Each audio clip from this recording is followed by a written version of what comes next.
avant Shabbat, j'ai vraiment mangé un des meilleurs sandwichs de ma vie. J'ai toujours eu l'habitude de voir mes copines tunisiennes manger ce sandwich avant Shabbat.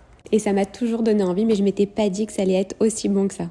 La première chose que j'ai fait, c'est préparer la salade de navets. Donc j'ai mis du citron, de la harissa, de l'huile et du sel, pour que ça macère bien.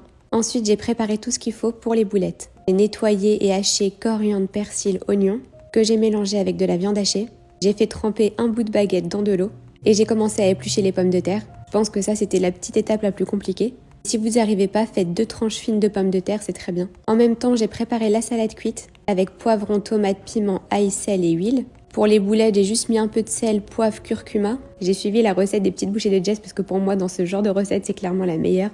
Et donc, j'ai entouré la boulette de 2 tranches de pommes de terre que j'ai coupées bien fines et que j'ai laissé ramollir dans de l'eau avec du sel. Je trempe tout ça dans de la farine, puis dans des œufs que j'ai mélangés avec du concentré de tomate. J'étale toutes mes boulettes sur du papier alu et je commence à les faire frire. Pour que la pomme de terre autour cuise bien, le feu ne doit pas être trop fort ni trop bas, vraiment entre les deux.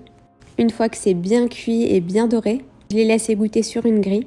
Bon, alors là, c'est la meilleure étape, je vais commencer à préparer le sandwich. J'ai mis le pain au four. Si vous êtes en France, ça sera sans doute 10 fois meilleur avec une bonne baguette française. Mais j'ai pris ce que j'ai trouvé. Je me suis lavé les mains pour faire la bénédiction sur le pain. Et j'ai mis la salade cuite, les boulettes et les navets. Et alors vraiment, j'exagère pas, c'était incroyable, vraiment super bon, j'ai pas du tout été déçue. J'en ai fait un pour mon mari aussi et il a vraiment adoré ce sandwich. Voilà, Shabbat Shalom.